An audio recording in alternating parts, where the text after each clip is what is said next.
자, 여러분 안녕하세요. 오늘 주택관리사 이제 시설개론이라는 과목인데요. 지금 우리 원장님 써놓으셨는 것 같네, 그죠? 우리 기초입문 과정인데 혹시 뭐 처음 공부하신 분 손 들어보세요. 처음이 아니다 손 들어보세요. 알겠습니다.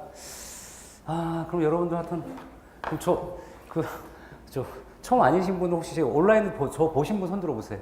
온라인으로. 그러시구나. 예, 알겠습니다. 여러분들이 이제 지금 온라인 들으셨던 분도 계셨다고 하는데, 자, 우리 이제 시설개론 주택관리사 한번 말씀드릴게요. 일단 제가 이름을 써드려야 돼요. 제 이름은 김씨입니다. 뭐 김이박색이 굉장히 많죠, 그죠? 김씨고, 김건일이에요. 그래서 이 주택관리사 시설개론 과목을 맡고 있는데요. 시설개론이라는 과목이 우리 1차 과목이 2차 과목이에요. 예?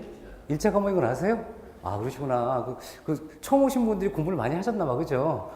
시설개론 1차 과목인 거 아시는구나. 자, 시설개론.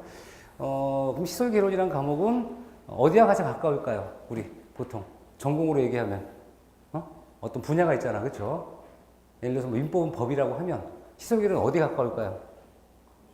예, 그렇죠. 건축이잖아, 제가, 그렇죠? 건. 예.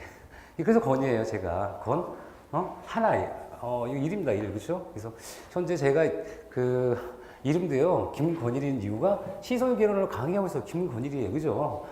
그래서 여러분 기억 못 하시면 시설개론이 무슨 분야지 하면 건축이죠. 건축의 일이에요. 그렇죠? 하나입니다. 그래서 제가 이름은 김건일이를 하고요.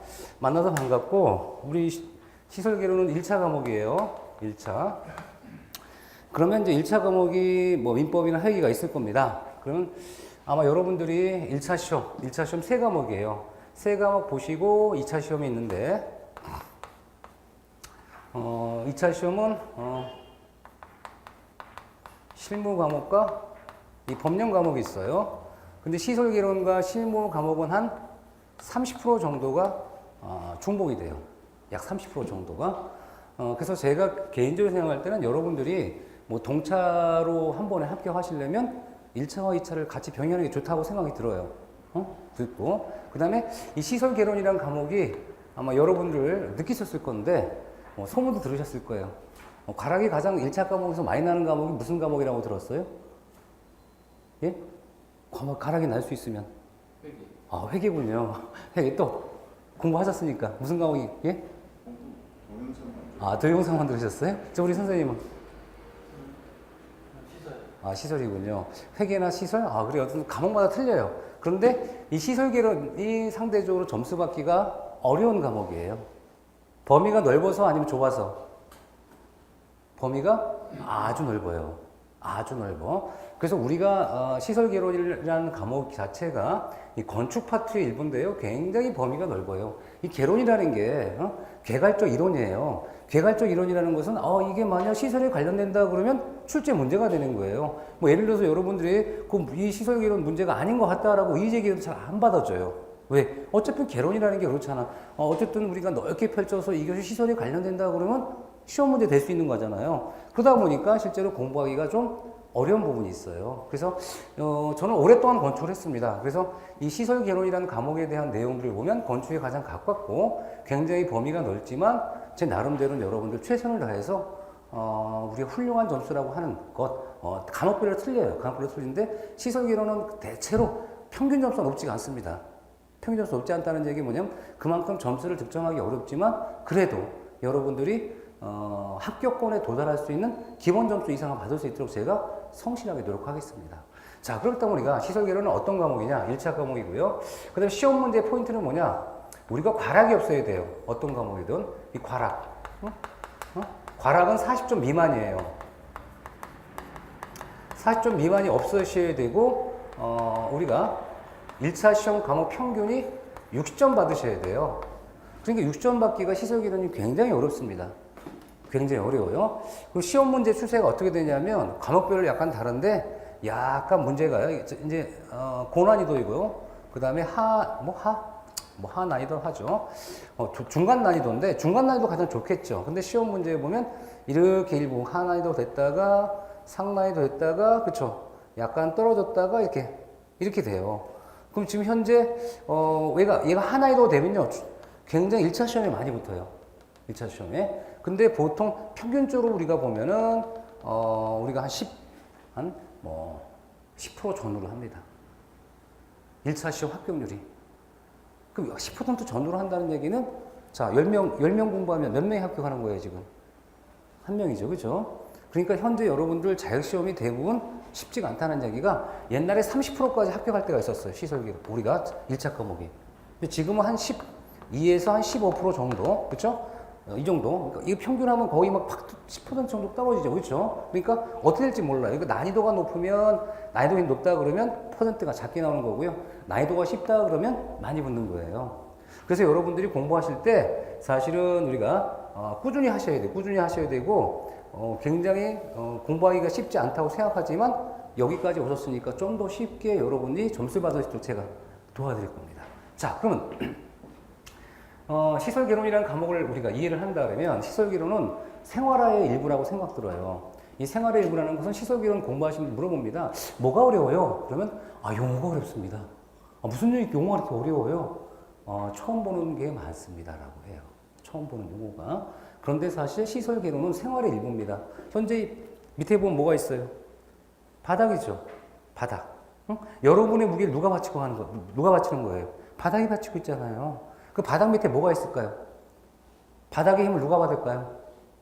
예? 공부하셨나봐요. 그죠? 보 보이세요, 지금? 네? 보가 보이나요, 지금? 여기 어디? 왜 안 보여요? 천정이 있어요. 그죠? 야, 이 공부 많이, 박수 한번 쳐주세요, 박수. 야. 또 우리 박소리 또 우렁차게 해. 나 박수 한번 쳐보세요, 연습. 그렇지. 그렇게 박수 한번 쳐드리는 거예요. 그죠? 기분 좋죠? 예? 뭐냐면 우리가 지금 보는 안 보인단 말이야. 근데 이분은 알아요. 그게 바로 뭐냐면 마음의 눈이 있어야 돼요. 우리가 실제로 눈에 보이는 것도 있고 안 보이는 것도 있다는 거예요. 우리가 여러분의 신체를 보면 안 보이는 것들 있죠. 어서 가서 확인할 수 있어요. 병원 가서. 여러분 엑스레이 찍으면 뼈대 나오죠. 그렇죠? 평상시는 안 보이던 그 뼈대 굴곡이 뭔가 병원 가면 보이더라는 얘기죠. 그러면 시설개론도 마찬가지로 눈에 보이는 것도 있고 보이지 않는 것도 있어요. 그런데 여러분들이 공부를 하면서 이 마음의 눈을 넓히면 자, 눈을 딱 감으면 뭐가 보여? 보가 제 눈엔 보입니다. 제 눈엔 보입니다. 여러분들이 그렇게 되어야 되는 거예요. 천정에 가면 당연히 보가 있을 것이고, 그렇죠? 근데 그 다음에 보를 다시 또 생각하면 뭐가 나와? 철근배근이 딱 나와야 되는 거예요. 그렇게 되면 여러분이 합격할 때가 되는 거고, 그 다음에 여러분들 화장실 갈 겁니다. 화장실 갈 때마다 타일이 있어요. 타일. 공부하셨으니까. 그래. 무슨 타일이죠? 화장실 바닥 타일은? 그렇죠. 그 자기들 타일이라는 거, 우리 여성분 계시네. 안녕하세요. 자기들 타일이라는 거 들어봤어요? 못 들어봤죠? 근데 맨날 밟고 다니는 게 화장실에 있는 타일이 뭐라고요? 무슨 타일? 그래요. 자기들 타일이에요. 무슨 얘기냐면 여러분이 못 들어본 용어 같지만 늘 알고 있는 거고 늘 지나친 거예요.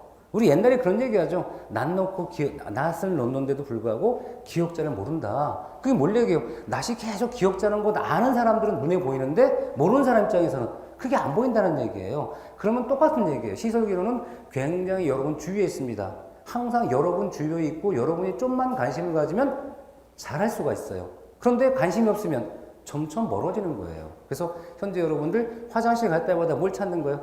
여기는 무슨 타일이라고요? 자기질 타일이야. 그럼 자기들 타일을 썼다는 얘기 좋은 걸까 나쁜 걸까? 예? 저기 우리 여성분 어때요? 좋아요. 그죠? 자기가 좋잖아. 그죠? 자기 좋아하니까 좋은 거야. 그렇죠? 되게 좋은 거야. 그래서 자기들 타일 되게 좋은 거구나. 이렇게 생각하면 돼요. 그게 바로 시설개론의 시작이란 말이지. 그러니까 항상 생활하는 거. 우리 학원에 딱 왔어. 학원에 오면 문이 있어요. 문이 있단 말이죠. 그죠? 창문이 있어요. 이 창문이 미닫이일까요? 아니면 미석이 문일까요? 두 가지가 있어. 미닫이 문과 미석이 문. 자, 다시 한번 물어볼게요. 선생님 공부 많이 하셨으니까. 이거 미석이 창문이 미닫이 창문이에요? 미석이 이거 아시잖아요. 아마 미석이와 미닫이가 왜 저기 미닫이가 아닐까라고 생각하시는 분 있으실 거예요. 손 들어보세요. 저거 미닫이 같은데 아니에요? 부끄러워서 손을 못 들어요 지금. 그죠? 손을 못 드니까 손 한번 들어보세요. 이렇게 손 다 들어보세요. 다 들어보세요.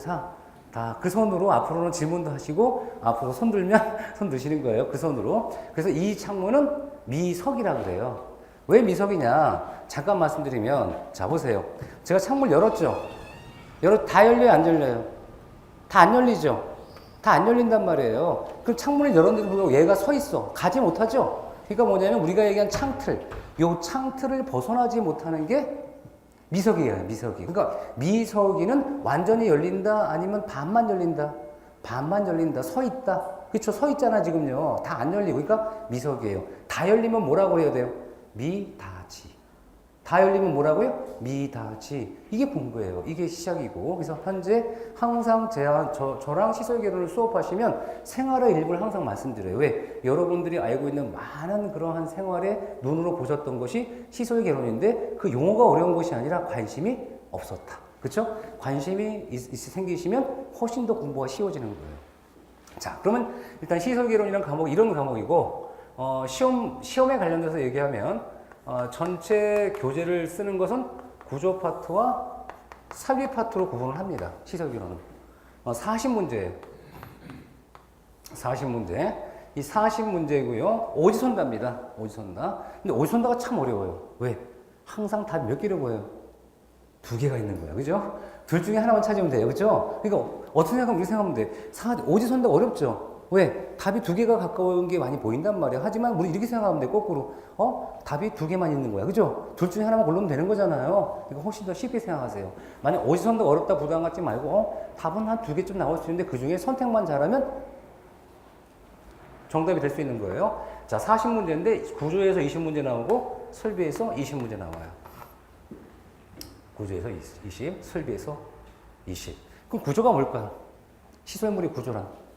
안녕하세요. 시설물의 구조는? 예? 건축 구조? 건축 관련. 설비는 건축 관련 아니에요? 구조. 구조와 설비를 구분한다 그러면. 자, 말씀해 보세요. 말씀하실 것 같아요. 막 표정이.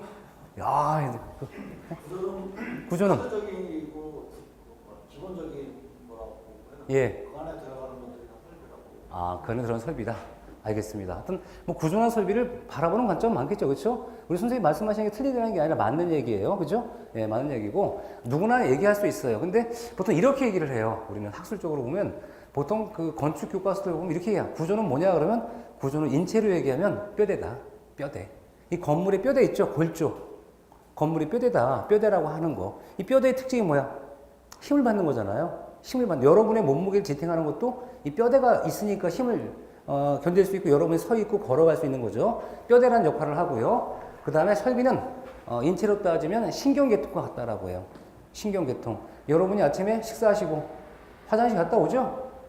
그런 것들이 다 신경계통이잖아요. 그래서 우리가 이 건축 구조라는 것은 주로 뼈대의 역할을 하는 거고 설비는 각종 신경계통. 그래서 우리가 보통 이 설비를 현장에서 사람들한테 설비 전공이다 그러면 파이프라 그래요.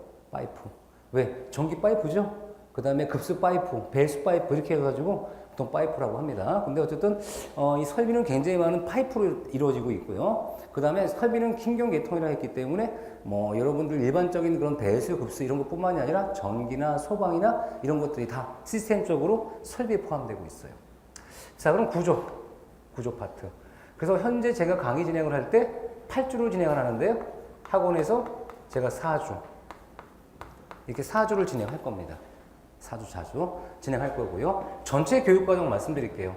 전체 교육과정은 지금 입문과정이에요. 입문과정이 2달 과정입니다. 기본과정이 있습니다. 2달 과정. 심화과정이 있어요. 3달 과정입니다. 자, 이렇게 해서 문제풀이 진행하는데 지금 9월달, 10월달, 11월, 12월, 1, 2, 3월달입니다. 일단 기본적으로 여러분이 문제풀이를 하기 전까지 어디까지? 여기까지는 반드시 오셔야 돼요. 여기까지는. 왜? 엄청나게 많으신 분들이요. 공부를 입문 과정 때 굉장히 재밌게 공부를 하세요. 그리고 굉장히 열심히 하세요. 왜? 여러분들 시작의 반이라고 무조건 굉장히 열심히 하십니다. 의욕도 큽니다. 근데 기본과정 들어오고 나서부터는 뭘 느끼냐면 한계를 느껴요. 한계. 그 한계는 뭐냐면 기초과정은 입문과정은 조금 손쉬운 과정으로 중심되지만 기본과정부터는 교재가 틀려요. 교재. 기본서 교재가 있어요. 이 기본서 교재로 이렇게 두 번을 하는 거예요. 11, 12, 1, 2, 3. 그러면 심화나 기본 중에 어디가 더 어려울까요? 여러분들. 우리 안녕하세요. 어디가 더 어려울 것 같아요? 아니에요. 기본이 더 어려워요. 기본이 어렵습니다. 이유가 있어요. 왜 어렵냐? 이 교재가 아니에요. 기본서 교재 따로 있어요. 똑같은 교재를 2달 강의하는 거와 3달 강의가 좀 어디가 더 힘들까요? 여러분 듣기에. 기본이 더 어렵지. 거기다가 보세요. 입문 바로 끝나고 기본이 들어왔죠? 그러니까 근데 그 기간이 짧아요, 길어요? 심화보다 짧죠. 짧으니까 어떻게 돼요? 강의를 핵심적인 내용만 가지고 끌고 나가야 되는 거예요. 그럼 심화는 어떻게 될까? 좀 더 섬세히 강의해 주겠죠. 오히려 쉬워요. 그래서 현재 근데 문제는 뭐예요? 많으신 분들 여기서 기법하십니다. 힘들어서. 왜? 도저히 기초가 입문인데 굉장히 쉬웠고 재밌는데 기본 과정 들어오니까 모르겠대요. 당연히 모르겠지. 입문 과정은 말 그대로 그냥 이게 시설 개론입니다라고 하는 거고요. 기초를 잡아두는 거고 기본 과정은 뭐냐? 교과서에 이러이러한 내용이 있습니다라고 소개해주는 과정이에요. 근데 그 똑같은 기본서 가지고 어떨 땐 2달, 3달이잖아요. 당연히 그 다음에 공부한 지 얼마 안 됐죠. 여기는. 그죠? 굉장히 힘들 수밖에 없어. 그래서 기본 과정이 제일 중요하다. 뭐 때문에? 여기를 잘 견디면 심화 과정 때 쉬워져요. 왜? 그래서 어려운 거야. 기본 과정 때 좀 어렵도 참으세요. 좀 이런 게 있습니다. 라고 말씀을 드리는데 많으신 분들이 의욕적으로 여기서 업됐다가 여기서 푹 떨어져요. 그러니까 뭐라고 해요? 야, 주택가에서 힘들구나, 공부하기가. 그럼 그 순간 여기서 그다음부터 학원을 안 나면 어떻게 돼? 뭐 합격하면 글렀죠, 뭐. 일단 안 되는 거야. 최소한 어디까지? 최소한 여기까지 공부를 하시면 그 다음에 쭉 갑니다. 근데 대부분 이 과정에서 어려워해요. 그래서 여러분들 무슨 생각하시면 되냐면 3월달까지는 최소한 여기 여러분이 이 학원에 오셨으니까 최소한 우리 그 자리에 버티고 있어서 공부해야 된다. 여러분이 공부가 되든 안 되든 그 말을 알아듣든 못 알아듣든 관계없어요. 왜? 여러분은 실제로 건축이라 하는 이런 새로운 분야를 공부하는 거기 때문에 여러분이 만약 이미 공부했다든가 아니면 여러분이 건축이나 어떤 기술 관련되는 어떤 공부를 했다든가 자격증이 있다든가는 관계가 없어요. 근데 만약 여러분이 그렇게 입문을 했고 사실 건축과 전혀 무관한 이런 일을 하셨던 분이 시설계는 공부한다 그럼 최소 어디까지는 심화 과정까지는 공부를 해야지 그나마 문제를 풀 수가 있어요. 근데 대부분이 무슨 생각을 하냐면 내가 이것만 꽂히면 다 할 수 있다? 전혀 아닙니다. 그러니까 입문 과정은 뭐냐면 그냥 이런 게 시설 개론이고 두 번째 책에는 이런 게 있구나. 그 다음에 여기서부터 이제 공부가 되는 거예요. 여기서부터. 공부가 재밌어집니다. 요 단계를 거치면 요 단계를 못 거치는 사람이 많기 때문에 다시 한 번 말씀드리면 몇 월까지? 내년 3월까지는 최소한 기본적으로 공부하셔야 돼요. 그러고 나면 여러분이 문제가 보입니다. 답이 보이고. 근데 이걸 거치기 전에 특히 요 11월, 12월 달이 굉장히 어려움이 여러분한테 오겠다는 걸 미리 예상해 드리는 거예요. 말씀드리는 겁니다. 자, 이렇게 해서 이제 우리가 전체 과정 진행되고 구조와 설비를 요 입문 과정은 4주 진행할 겁니다. 4주. 자, 그 다음에 이제 우리가 교재 있죠. 요 교재. 이 교재의 내용을 잠깐 말씀드릴게요. 교재 목차를 한번 보세요. 목차. 교재 목차 소개입니다. 이 교재 목차를 보시면 구조 총론이라고부터 나오죠. 챕터 1 해가지고 그죠?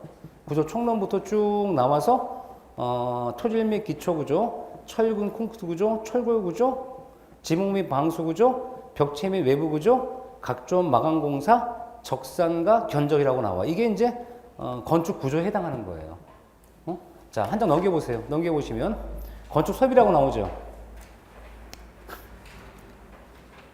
설비 총론, 위생 설비, 목차 보시는 거예요.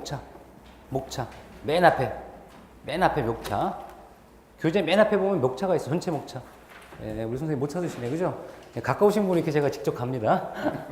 그래서 혹시나 이제 저랑 접촉을 하고 싶다면 가까이 앉으시면 돼요. 그럼 제가 이렇게 친절하게 종이까지 펼쳐주니까. 보시면 건축 설비라고 있죠. 한 장 넘기셔야 돼요, 선생님. 설비 보시면 설비 총론부터 위생설비, 여론 및 공무설비, 전기설비, 수방가스, 자동화 설비라고 보이세요? 안 보이세요? 보이시죠? 이거예요. 그래서 이 교재 순서대로 강의합니다. 교재 순서대로. 그 다음에 이 우리 교재 내용이 72페이지예요. 72페이지. 얘를 8로 나누죠. 전체 내용이 72페이지예요. 8로 나누면 얼마가 되죠? 9이 됩니다. 그렇죠? 그럼 얘를 다시 9이니까 이 9페이지 강의할 거야. 9페이지. 보통 제가 강의를 할 때 장수로 따지면 이렇게 넘기면 4장, 5장, 한 9페이지, 10페이지 정도를 제가 하루에 강의합니다. 뭐 어려워요? 어렵지 않겠죠? 뭐 한 8장, 9장이 8페이지, 9페이지 뭐 어렵겠습니까? 어렵지 않습니다. 그래서 현재 여러분들이 지금 입문과정은 하루에 8페이지 정도예요. 기본과정 가면 하루에 한 30페이지 진행을 해야 돼요. 어렵지 당연히. 무슨 말인지 아시겠죠? 그러니까 현재 여러분들이 그런 걸 견디실도록 입문과정이 필요한 거예요. 일단 장수를 넘기는 게 중요합니다. 자, 그 다음에 오늘 첫날 오셨으니까 구조 총론 183쪽 183쪽부터 진행을 하는데 현재 여러분들 좀 당부드릴 게 있어요. 제가 강의를 진행하면서요. 따라하기 많이 합니다. 읽어보시라고. 따라하기. 또 아니면 읽어보기. 그 다음에 제가 퀴즈를 합니다. 퀴즈를 낼 때 여러분이 알면 손 드는 거예요. 그렇죠? 뭐 1번부터 5번 하는 경우도 있고 맞다 틀리다 물어보는 경우도 있는데 여러분이 적극적으로 참여를 하셔야 돼. 참여를 하지 말아야 돼요. 참여를 하셔야 돼요. 그죠? 참여를 하시면 도움이 됩니다. 참여 안 하시면 도움 안 됩니다. 자, 그럼 구조 총론이라는 걸 183쪽부터 진행하겠습니다. 자, 그러면 이제 동그라미 1 구조의 형식 분류가 나오죠. 나옵니다. 그럼 구조의 분류가 나와요. 그럼 여기서 구성 양식과 시공 방법이라고 나와요. 그죠? 그렇게 나와요? 안 나와요? 나오죠. 자, 그러면 구성은 뼈대를 맞추는 거예요. 구성. 우리가 얘기하는 시설, 건축에 관련된 구조의 어떤 구성을 하는 방법. 얘는 시공을 하는 방법 해가지고 4가지가 있어요. 4가지. 그렇죠? 일단 퀴즈가 들어갑니다. 여러분의 사전적인 퀴즈. 1번부터 4번까지 있죠. 이 구성 양식. 자, 우리 아파트입니다. 아파트의 구성 양식은 몇 번에 속할까요? 여러분이 알고 있는 상식 이용하는 겁니다. 예? 자, 그래요. 1번, 2번, 3번, 4번까지 있으니까 여러분 아까 그 손 드셨죠? 이 손. 여러분 손, 내 손 말고 여러분 손으로 한번 손 들어보는 거예요. 아니, 여러분이 생각하는 거야, 그냥. 왜? 퀴즈를 통해서 여러분 알아보는 거야. 자, 우리 구성 양식의 아파트는 몇 번일까? 1번 손 들어, 1번. 1번 있었습니다. 2번, 그 다음에 3번 있고 4번. 4번 없어요? 4번 없으시구나. 근데 1번, 2번, 3번은 있으셨네. 근데 3번이 굉장히 대세네, 그죠? 3번이 대세인데, 이 부분의 답은 아파트의 대체적인 구조는 일체식 구조예요. 일체식 구조. 답입니다, 답. 자, 그 다음에 퀴즈 또 들어가요. 퀴즈. 시공과정상 1번, 2번, 3번, 4번 있어요. 저 아파트는 시공과정상 1번부터 4번 중에 무엇이 가까울까요? 자, 여러분이 이제 손 드시면 돼요. 1번부터 4번까지 있어요. 자, 1번. 1번 맞습니다. 2번도 좀 있습니다. 3번. 4번. 근데 왜 이렇게 고민을 하셨어요? 고민을 하시는 것 같아요. 공부를 했는데 기억이 안 나서. 그러셨구나. 우리 새로 오신 분이 있으신데, 안녕하세요. 예, 우리 교재 183쪽 보세요. 183. 보셨죠? 예? 거기다가 퀴즈 써보는 거예요, 퀴즈. 요거 시공 방법. 자, 보세요. 우리 선생님 늦게 오셨으니까 다시 개인적인 제가 말씀드려. 자, 보세요. 요 시공 방법이라는 얘기가 보여야 안 보여요, 표에. 시공 방법. 183쪽. 네, 보고 있어요. 표에 보이죠? 그럼 1번 습식 보통 보이죠? 습식. 2번 뭐예요, 지금? 습식 다음에 2번은 건식, 3번은 4번은 현장이죠. 그럼 이 중에 아파트를 시공할 때 시공이라는 것은 건물을 짓는 겁니다. 건설을 할 때 몇 번으로 우리가 시공을 할까요? 이 질문이 이거였어요. 됐죠? 그래서 지금 여러분이 다른 분들이 손을 드신 겁니다. 이해하시겠죠? 우리 선생님 몇 번 정도 생각하십니까? 아파트를 그 시공하려면 몇 번으로 할까요? 1번부터 4번까지. 번호만 찍으세요, 그냥. 3번 찍으셨습니다. 3번. 자, 3번. 자, 그러면 우리가 써볼게요. 습식이 있고, 건식이 있고, 3번에 조립식이 있고요. 4번에 현장식이 있어요. 현장식. 그러면 이 아파트에 관련된 답은요. 답은 1번과 4번이에요. 습식 공법에 의존하고 현장식에 주로 답입니다. 그런데 때에 따라 건식과 조립식 공법 하는 것도 있어요. PC 공법으로 짓는 아파트는 답이 2번과 3번이고요. 보통 아파트 짓는 것은 1번과 4번이에요. 그래서 여러분 다 맞는 거예요. 시공 방법은. 왜? 다 답이에요. 다. 이런 문제 안 나옵니다. 그래서. 근데 왜 물어봤을까? 이거 중요한 얘기거든요. 그럼 일단 요거는 알아야 돼요. 자, 그럼 여기서 구성 양식은 뭐냐면 1번이 가구식이에요. 이 가구식이 뭐냐면 여러분 집에 가구 있어요? 없어요? 있죠? 목조 가구 있잖아요. 장 같은 거 어떻게 짰어요? 이음 맞춤 해가지고 자 이렇게 탁자도 장이잖아요. 장. 그죠? 어떻게 짰어요? 이음 맞춤 해가지고 못질하고 짜는 거 있잖아요. 이거 가구식이라고 그래요. 그러니까 가구식은 어디에만 해당해요? 목구조. 옆에 쓰세요. 목구조라고. 아, 이게 가구식 구조구나. 우리가 이음 맞춤을 해가지고 가구 짜듯이 집을 맞추는 거예요. 그렇죠? 옛날 목구조 통나무집이 뭐예요? 가구랑 똑같거든요. 만드는 방법이. 그래서 가구식 구조로 했고요. 이 조정식은 뭐냐면 벽돌이나 돌. 벽돌은 뭔지 아시죠? 벽돌이나 돌로 쌓는 걸 얘기해요. 그 다음에 일체식 구조는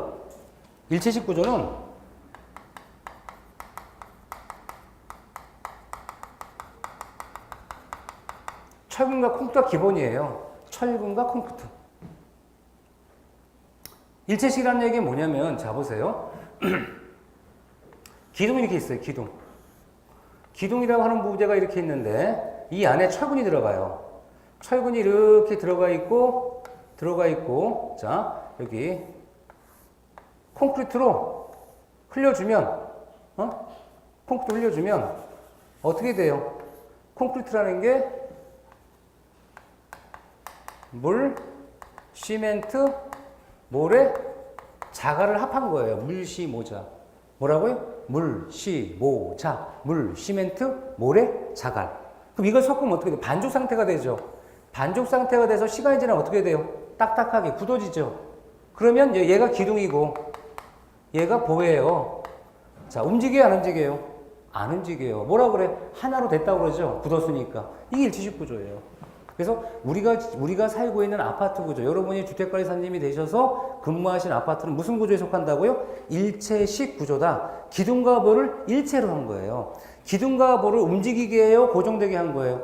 고정되게. 뭐라고요? 고정. 이게 중요한 포인트예요. 이 밀체식 구조의 중요한 포인트는 기둥과 볼을 어떻게 하는 거? 하나로 만드는 게 고정화시켰다는 거야. 딱딱하게 굳어서 고정화한 이 구조를 일체식 구조로 하는 겁니다. 입체식 구조는 특수한 구조이기 때문에 나중에 말씀드릴 거예요. 입체식 구조는. 그 다음에 시공 방법이에요. 이 시공 방법은 물을 썼습니다. 자, 보세요. 지금 현재 이 콘크리트 사용할 때 뭘 썼어요? 물을 썼어요? 안 써요? 물을 썼죠. 시공 과정에 물이 들어가면 습식. 그러면 아니 시공 과정에 물을 들어가지 않고도 시공할 수 있을까? 있어요. 어떻게 되냐면 자, 잠깐 말씀드릴게요. 공장에서 철근 콘크리트 벽체 가져왔대요. 이렇게. 응? 바닥이나. 그럼 얘네들이 어떻게 하는 거예요? 옆에 있는 바닥과도 연결하고, 옆에 있는 이렇게 벽체와 가져와서 여기를 어떻게 돼요? 용접을 해요. 용접은 뭐냐면 뜨거운 열을 가해서 센 물을 녹이는 거죠. 그럼 물을 써요, 안 써요? 안 썼죠. 이건 뭐라 그래요? 건식공법. 물을 쓰지 않고 단지 용접이나 볼트로 조이는 거 가능합니다. 이 건식공법이라 그래요. 근데 이 건식공법이 아파트를 PC 아파트. PC가 뭘까요? 퍼스널 컴퓨터? 그거 아니지요. 그죠? 프리캐스트라 그래요. 뭐라고요? 프리캐스트. 다시 한번 뭐라고요? 프리캐스트. 프리캐스트 콘크리트라고 합니다. 프리캐스트 콘크리트라고 해서 공장에서 이렇게 뭐를 만들어주고 현장에서는 조립만 하는 공법이에요. 공장에서 만들어주고 현장에서 뭐 한다? 조립하는데 이 현장 조립을 할 때 물을 주로 쓰는 거예요? 아니면 용접이나 볼팅을 하는 거예요? 용접이나 볼팅을 하는 것을 이렇게 건식공법이고 조립공법으로 규정할 수 있어요. 그래서 현재 우리 아파트는 습식공법이고 현장에서 주로 생산하는 거고요. 프리캐스트 콘크리트 아파트라고 몇 개 없어요, 지금요, 국내에. 왜냐면 초창기 프리캐스트 콘크리트 아파트가 유행했다가 하자가 생기니까 요즘은 거의 안 져요. 왜? 요즘 지면 분양이 잘 안 됩니다. 사람들이 알거든요. 그 공법이 나쁜 게 아니라 현장 관리가 잘 안 돼가지고 사실 분양이 잘 안 됐어요. 무슨 문제가 생겼습니다. 하지만 그건 말씀드리고 싶지는 않고 어쨌든 중요한 건 여러분이 대부분이 거의 대부분이 뭐다? 일체식 구조를 갖는 습식 공법과 현장식 공법을 짓는 아파트입니다. 하지만 아주 극소수 뭐가 있다고 그래요? 아주 극소수 PC 아파트라는 게 있긴 해요. 여러분 PC 아파트라는 얘기 들어봤죠? 나이가 좀 드신 분들 들어보셨을 거예요. 왜냐하면 PC 아파트가 뭐 90년대 초반에 많이 유행을 했었어요. 유행을 하다가 분양이 안 되니까 그 다음에 잘 안 짓죠. 어쨌든 이런 것들 기억하시기 바랍니다. 그 다음에 이제 있다는 것만 아시면 돼요. 그 다음에 철근 콘크리트 구조의 특성이라고 나왔죠. 그러면 현재 철근 콘크리트 구조의 특성이라고 나오는데 철근 콘크리트 구조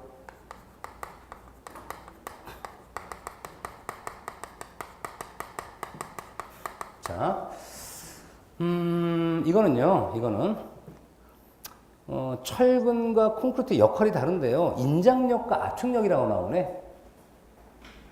여러분 인장력, 압축력 구분할 수 있나요? 인장력. 우리 안경 쓰신 선생님, 인장력과 압축력 어떻게 생각하세요? 혹시 인장력 늘어나는 성질이고 하나 묵히려는 성질이 그렇죠. 박수 한번 쳐주세요. 박수 한번.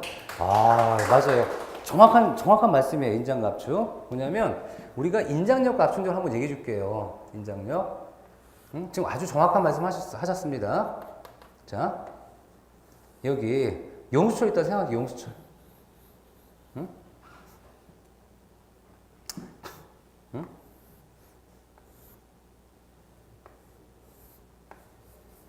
자, 이 구조 부재입니다. 이렇게 이걸 축이라고 그래, 축. 길이 방향으로 긴 걸 우리 축이라고 하죠. 그렇죠? 축이라 합니다. 축이라고 있는데, 자, 이 중에 힘을 가해서 여기 얘를 꽉 잡아당겨요.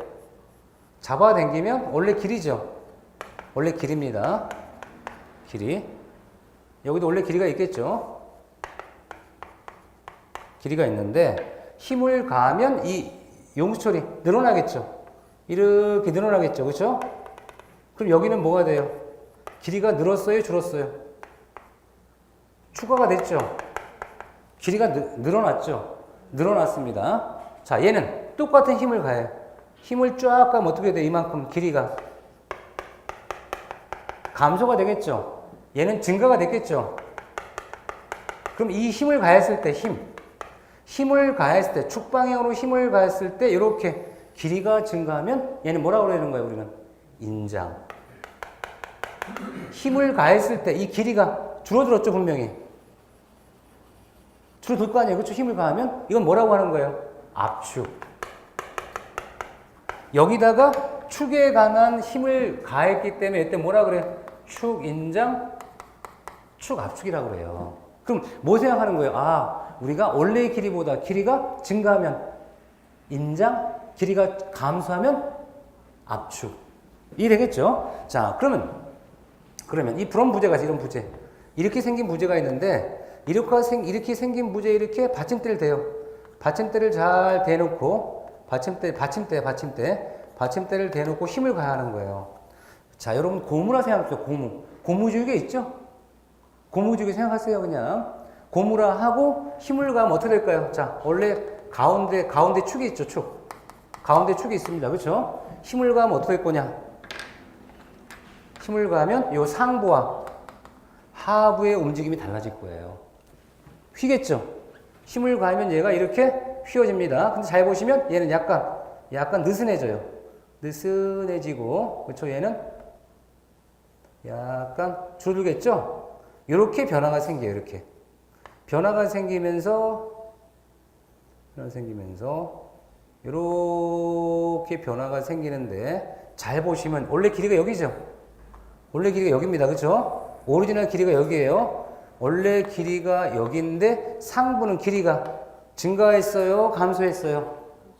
감소가 됐죠? 원래 길이보다 분명히 감소가 됐어요. 감소분이 나타났고 여기는 원래 길이보다 증가분이 나타났죠? 그래서 우리가 이렇게 생긴 이 구조물을 반으로 잘라줘요. 다시 그림을 다시 그려줘서 반으로 딱 구분을 해서 여기 빗금을 쳐볼게요. 여기 부분과 점 찍은 부분은 약간 다르다. 그럼 현재 여기 부분은 압축을 받아요? 인정을 받았어요? 지금 압축을 받았죠? 압축을 받았습니다. 여기 밑에는 뭘 받았어요? 지금 인장을 받았죠. 그런데 이때 얘가 휘어졌죠. 휘어졌기 때문에 우리는 앞에다 뭘 붙이냐면 휘임을 붙여요. 휘임 압축, 휘임 인장. 뭔 얘기냐? 둘 다 휘어진 거예요. 그렇죠? 둘 다 휘어졌는데 휘임은 공통상이라 하면 상부는 뭘 받는다고 할까? 상부는 압축 인장. 압축을 받고 하부는 인장을 받아요. 그런데 이 콘크리트라고 하는 그 재료는 부드러운 재료예요? 딱딱한 재료예요? 콘크리트란 재료가 딱딱하죠. 굳으면 딱딱하죠. 그러니까 우리가 이 고무처럼 이렇게 마음대로 이렇게 유연하지가 않아요. 유연하지 않다 보니까 상부는 원래의 길이보다 증가했어요. 증가하니까 어떻게 돼요? 얘가 재료가 같이 증가하기 어렵죠. 증가하기 어려우니까 어떻게 돼? 이렇게 균열이 생겨요. 이 금이 가는데 이 금을 뭐라고 하냐면 균열이라 하고요. 영어로는 크랙이라고 그래요. 크랙. 이해하시겠죠? 균열과 크랙은 같은 얘기입니다. 그래서 우리가 금이 갔다는 것을 균열이 생겼다 하고 크랙이 간다는 거예요. 왜 그랬을까? 콘크리트라고 하는 이 구조, 이 재료죠. 이 재료는 물과 시멘트와 모래와 자갈을 섞은 거예요. 그런데 이 콘크리트라고 하는 재료가 언제 나왔을까? 어느 나라에서 나왔을까요? 콘크리트한 재료가. 제 수업 시간에 말씀드렸는데 콘크리트한 재료를 인류가 어느 나라가 가장 먼저 썼을까요? 맞아요. 로마. 그렇죠? 그럼 기억하시네요. 그죠? 네, 로마입니다. 로마. 고대 로마. 로마. 이 로마 시대는 벌써 2000년 이전이란 말이죠. 로마 시대에도 콘크리트 사용했대요. 경이적이죠. 이 로마 시대에 콘크리트를 사용한 건물이 있느냐? 지금 남아있어요. 지금도 판테온 신전이라고. 우리가 가끔 판테온 신전하면은 아마 그 영화 같은데 이렇게 한 장면으로 나오기도 하는 구조물이에요. 이 판테온 신전은 우리가 돌로 쌓으면서 콘크리트를 이렇게 흘려줬어요. 이 콘크리트는요, 지금처럼 생산된 콘크리트가 아니라 자연에서 나는 콘크리트가 있어요. 우리 그 화산재 같은 거 있죠. 화산재라든가 이렇게 자연에서 나는 광물을 이용해서 물과 섞으면 반죽을 하면 끈적끈적했다가 나중에 굳어요. 그래서 로마인들은 뭐라 그러냐면 자연에서 나오는 산물인 뭐 화산재라든가 이런 여러 가지 산물들을 이용해서 콘크리트라는 걸 생산할 수 있었어요. 하지만 그런 콘크리트는 자연재에서 나오기 때문에 다량의 콘크리트를 만들기가 어렵다 싶다? 어려웠습니다. 어려워서 사실은 사용하지 못하다가 시멘트라는 게 공업화 생산과 함께 생산이 됐던 거예요. 근데 이 시멘트의 주된 생산량, 가장 기본적 생산량이 뭐냐면 영국의 이 포틀랜드 지방에서 나오는 시멘트가 있었어요. 포틀랜드 시멘트. 뭐라고요? 포틀랜드 시멘트. 근데 여러분들 동네에 가서 시멘트가에 가면 다 뭐라고 써 있을까? 포틀랜드 시멘트가 있어요. 그럼 우리 동네에 있는 포틀랜드 시멘트는 어느 나라 제품일까요? 네, 우리나라 제품이에요. 그죠? 무슨 생각했어요? 영국제가 생각했죠. 그죠? 네, 우리 선생님, 훌륭합니다. 박수 한번 쳐서 박수. 훌륭합니다. 박수예요. 그렇죠? 훌륭합니다. 다 기억하시는 게 뭐냐면 이 포틀랜드 시멘트는요. 우리나라에도 나옵니다. 왜 나오냐면 우리가 시멘트라고 하는 생산 제조 공정을 영국의 포틀랜드 지방에서 알았다는 거예요. 그래서 뭐 이렇게 광물을 섞고 뭐 혼합을 해가지고 뭐 구워서 다시 부시고 구워서 하다 보니까 뭐가 나와? 시멘트가 나오고 시멘트를 나중에 가루죠, 가루. 시멘트 가루를 물과 섞으면 뭐가 된다? 콘크리트가 됐다는 것을 알 수 있는 생산 공정을 마쳤어요. 그래서 이 사람들이 그 다음에 뭐를 했냐면 자기네가 개발했던 그 시멘트 생산 제조 공정을 전 세계에 개방시켜줬어요. 무슨 말인지 알겠죠? 그래서 우리나라에서 이 시멘트를 만들 때 무슨 시멘트를 따른 거예요? 영국의 포틀랜드 시멘트 제조법을 따른 시멘트다라고 해서 포틀랜드 시멘트를 했던 거예요. 이해되시겠죠? 그래서 이 전 세계적으로 포틀랜드 시멘트 굉장히 많이 생산됩니다. 하지만 그 생산 과정은 어디서? 그 영국의 포틀랜드 지방에서 최초로 생산 프로세스에 맞춰서 만들었던 그 공정을 따라서 만든 시멘트다라고 해서 포틀랜드 시멘트라고 그래요. 그래서 이 시멘트가 나오고 나서 굉장히 많은 구조물이 나왔는데 문제는 뭐냐? 이렇게만 물, 시멘트, 모래, 자갈을 섞어서 만들었던 이 콘크리트라고 하는 이 콘크리트라는 이 재료는 압축력은 무지하게 큰데요. 인장력은 아주 왜소해. 응? 글씨 보면 알겠죠? 그렇죠? 압축력은 엄청 커요. 대인의 압축력은. 근데 인장력은 소인배랑 똑같아. 왜? 인장이 못 견디는 거예요. 인장이 못 견디니까 어떻게 돼? 여기 상부는 잘 버텨요. 잘 버티는데 문제는 뭐냐? 여기 소인배라고 그랬죠? 못 버티는 거예요. 인장력이 가면 어떻게 돼요? 금이 가고 깨지는 겁니다. 그래서 그때 초창기, 근대죠. 근대에 그 콘크리트라고 하는 제품을 만들었어요. 그 콘크리트를 어디서 많이 썼냐 그러면 콘크리트가 우리가 제조가 좀 값이 싸잖아요. 싸다 보니까 화분 같은 걸 많이 만들었대요. 근데 화분을 만들다 보니까 어떻게 문제가 생기냐? 제작 공법은 굉장히 싼데 만들고 나면 자꾸만 힘을 가면 어떻게 돼요? 깨지는 거예요. 그래서 그 조경하신 분이 있죠? 조경하신 분이 이 화분 있죠? 화분. 동그란 화분. 그 안에다 철사 있죠? 철사를 빙글빙글 감았대요. 그랬더니 안 깨지더라는 얘기예요. 왜 안 깨지는 거예요? 콘크리트는 뭐가 약하다고 그랬어요? 압축은 강한데 인장이 약하죠? 근데 이 철사는 인장이 강해요? 약해요? 강하죠. 왜? 여러분 철사를 잡아당겨서 끊기가 어려워 쉬워요? 엄청 어렵잖아요. 그건 무슨 얘기냐? 아주 가는 철사도 잡아당기면 잘 끊어져 안 끊어져? 잘 안 끊어지잖아요. 그래서 무슨 생각했냐면 이 철근 콘크리트 구조의 원리가 나온 거예요. 그래서 여기다가 어디다가 요 인장력을 받는 부분에 뭐를 요렇게 철근을 배치했더니 구조물이 하중을 잘 받을 수 있더라. 그래서 생각한 게 뭐냐면 그래서 생각한 게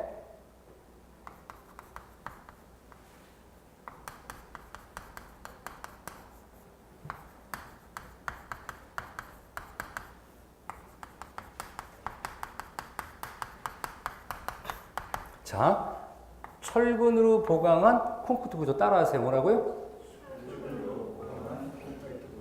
다시 한번 시작.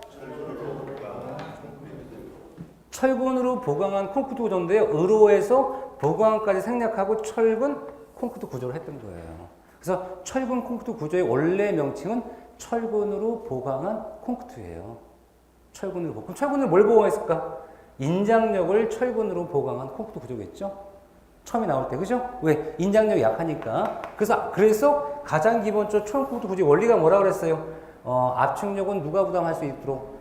콘크리트가 부담하지만 부족한 인장력은 누가 부담해라?